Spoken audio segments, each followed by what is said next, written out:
Start करें। नमस्कार। नया जो वक्फ कानून आया उसके खिलाफ लगातार मुस्लिम समुदाय के लोग काफ़ी आक्रोश है और लगातार प्रदर्शन कर रहे हैं। इस समय हम तालकटोरा स्टेडियम में मौजूद हैं और लगातार आप देख पा रहे हैं कि यहाँ पर मुस्लिम समुदाय के लोग काफ़ी आक्रोशित हैं और इकट्ठे हुए हैं। इस बिल के खिलाफ लगातार प्रदर्शन चल रहा है। लोगों से बात करते हैं, कुछ लोग हमारे साथ हैं और पूछेंगे कि क्या कुछ कहना है वक्फ बोर्ड के बारे में, क्यों प्रदर्शन करने के लिए आए हैं और क्या कमियाँ नजर आ रही है वक्फ बोर्ड में। ठीक है, आइए सामने आइए, कुछ साफ कह रहे हैं। पहली बार प्लेटफॉर्म नजर आया है कि हिंदुस्तान के अंदर हमारे तमाम उल्मा इस वक्त एक प्लेटफॉर्म पे आकर के हुकूमत से आंख में आंख डाल करके कहने की कोशिश कर रहे हैं कि जो वक्फ का कानून आप लेकर के आए हैं, काला कानून वक्फ का लेकर के आए हैं, हम मुसलमानों को, हम भारतीयों को नहीं मंजूर है, क्योंकि वो आइन की खिलाफ वर्जी कर रहा है। और जो इख्तिदार पे लोग बैठे हैं वो ये समझ लें कि नाज इतना न करें हमें सताने वाले, और भी दौरे फलक हैं अभी आने वाले। ये पासा पलटेगा और जब सत्ता नहीं होगी तब इस कानून को हटाया जाएगा। ये कानून हिंदुस्तान के ऊपर, यहाँ की अक़लियतों के ऊपर एक जालिमाना जबरन करा हुआ जो है वो थोपा जाने वाला कानून है और हिंदुस्तान की आवाम इस कानून को मंजूर नहीं करती है। लेकिन हमारे पार्टी की सरकार कह रही है कि तो गरीब के लिए भलाई है, इसमें अच्छाई, आप उसको अच्छाइयाँ नहीं गिना रहे हैं। 5 अच्छाइयाँ बता दें सरकार, 5 अच्छाइयाँ बता दे। मैं चैलेंज के साथ कह रहा हूँ कि 5 अच्छाइयाँ इस कानून की बता दे। क्या है की भलाई होगी? कौन से गरीबों की भलाई करी है सरकार ने अभी तक? मुसलमान, पासमानदा मुसलमान, माइनॉरिटीज को देने वाला बजट ये सरकार खा गई। 5000 करोड़ रुपए से अधिक का बजट था और आज का आप बजट देखेंगे जाकर के क्या है। मौलाना आजाद स्कॉलरशिप मिलती थी गरीब मुसलमानों को, ये सरकार खा गई। पूछे सरकार से जाकर के ना कि पासमानदा मुसलमानों के लिए 11 साल में इस सरकार ने क्या करा। ये झूठों की सरकार है, मक्कारों की सरकार है। वो है ना कि झूठ झूठ बोलते बोलते बोलते कहाँ तक आ गए साहब? मुंबई तक चले जाएंगे क्या? किनारे पे आ गए साहब?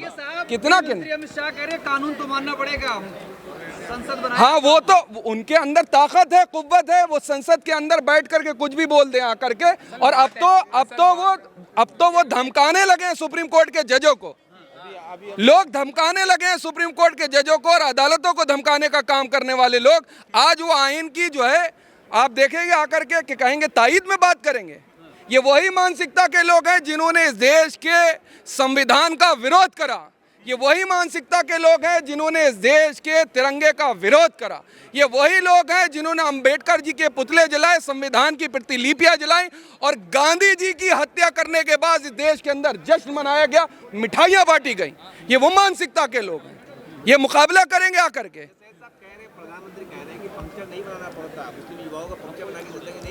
ये पहली बार नहीं है कि आदरणीय प्रधानमंत्री जी ने इस देश के मुसलमानों के ऊपर जो है कटाक्ष करा है।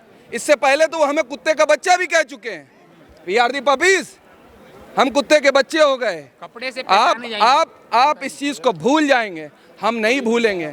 हम आने वाले वक्त में अपनी नस्लों को, आने वाले लोगों को ये बताते रहेंगे जिस तरीके से अंग्रेजों ने हमारे ऊपर जुल्म और ज्यादती करी, उससे ज्यादा ज्यादती ये सरकार कर रही है। जिस तरीके से फलस्तीन के मुसलमानों के साथ जो जुल्म और ज्यादती हो रही है, वैसे ही भारत के मुसलमानों के साथ जुल्म और ज्यादती करने की कोशिश है और ये हम बिल्कुल भी कबूल नहीं करेंगे। तो कह रहे हैं कि यदि सर्वोच्च न्यायालय ही कानून बनाएगा तो संसद भवन को बंद कर देना चाहिए। नहीं, इससे पहले उन्होंने सर्वोच्च न्यायालय के दिए हुए हलफनामों की धज्जियां उड़ा करके फेंक दी थी 6 दिसंबर 1992 को।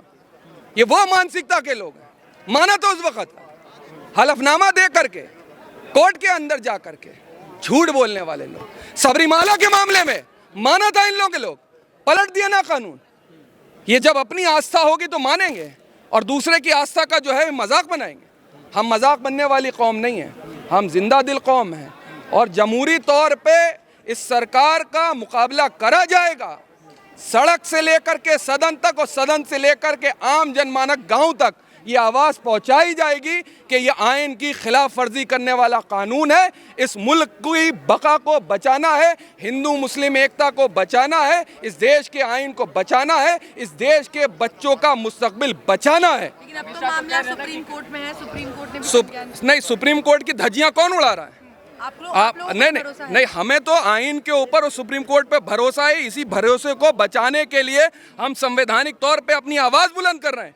लेकिन ये सवाल उन लोगों से क्यों नहीं पूछा जाता जो सुप्रीम कोर्ट के जजों को धमकाने का काम कर रहे हैं? क्या कार्रवाई होगी उनके ऊपर? कोर्ट के जज तो कह रहे हैं कि पूरा कानून खराब नहीं है, कुछ चीजें हैं जो मैं कह रहा हूं सरकार को 5 अच्छाइयां बताइए आप। क्या अच्छाइयां हैं इस कानून के अंदर? 5 अच्छाइयां बताइए इस कानून के अंदर। बताने को तैयार नहीं होते, गोल गोल गोल गोल। वो है ना, झूठों ने झूठों से कहा है सच बोलो, सरकारी ऐलान हुआ है सच बोलो। और पार्टी के अंदर झूठों की एक मंडी है, पार्टी के दरवाजे पे लिखा है सच बोलो। ये भारतीय जनता पार्टी के लोग झूठ का एक पुलिंदा है और ये झूठ के पुलिंदे ट्रांसपेरेंसी लाना करना है हम लोग को। ट्रांसपेरेंट है सरकार। वो कैसे बड़े साहब का जो सरकार को चंदा देते हैं, ट्रांसपेरेंसी के लिए लेकर के आए थे ना चंदा चोरी का कानून, मारा ना सुप्रीम कोर्ट ने थप्पड़ दबा करके, बताया संवैधानिक है। सेक्युलर बनाना चाहते हैं। कौन बनाना चाहते हैं? सरकार का कहना है कि जो संस्था है उसको सेक्युलर बनाना। तो अभी तक क्या सेकुलर नहीं है? मुल्क तो हमें लग रहा था सेकुलर। संस्था को सेक्युलर बनाना। नहीं, पूरा देश ही सेकुलर है, आप संस्था को क्यों बनाएंगे? अरे कह रहे जो अवैध कब्जे हुए हैं वो सब छुड़वाने हैं भाई। अरे अवैध कब्जे जिन्होंने करे हुए हैं वो बहुत से लोग तो सदन के अंदर बैठे हुए हैं। उत्तर प्रदेश विधानसभा के अंदर भारतीय जनता पार्टी के ऐसे तमाम विधायक हैं, ऐसे भारतीय जनता पार्टी के तमाम सांसद ऐसे बैठे हुए हैं जिनके ऊपर अवैध कब्जे का मुकदमा है। क्या करेंगे? हटाएंगे उनको? और खुद सरकारी जमीनें बेच के अयोध्या के अंदर अपने चंद उद्योगपति मित्रों को खिलाने वाली सरकार, उनसे चंदा ऐंठने वाली सरकार, ये हमें कानून का दस्तूर समाएगी, हमको बताने लगी। तो जब मामला सुप्रीम कोर्ट में है, सुप्रीम कोर्ट ऑलरेडी इस पर संज्ञान ले चुका है, तो आप लोग इस तरीके से जो ये लोगों के साथ सम्मेलन कर रहे हैं, इसका क्या मतलब? आप जमहूरी मुल्क में लेती हैं या किम जोंग को आप पसंद करती हैं? पसंद है आपको? ये गांधी का देश में रहना पसंद करेंगे या वो आपका पड़ोसी वाला जो बहुत पसंद? मामला सुप्रीम कोर्ट में है तो प्रदर्शन करने का क्या? इसी आयन ने हमको राइट दिया है कि संवैधानिक तौर पर हम अपना विरोध प्रदर्शन दर्ज करवा सकें। आप बंद करना चाहते हैं उस कानून को, आप भूल जाते हैं। फैसले की प्रतीक्षा कर सकते हैं। अच्छा, तो इससे पहले भारतीय जनता पार्टी ने विरोध प्रदर्शन नहीं करे? एक सेकंड, इससे पहले भारतीय जनता पार्टी ने क्या विरोध प्रदर्शन नहीं करे? भारतीय जनता पार्टी जहां विपक्ष में होती है वहां पर वो चक्का जाम भी करते हैं, रोड ब्लॉक भी करती है और तमाम तरीके के प्रदर्शन भी करते हैं। तो क्या कहेंगे आप? बंद कर देना चाहिए। ISI के लिए जासूसी करते भारतीय जनता पार्टी के लोग पकड़े जाते हैं, तो आप उनको क्या कहेंगे?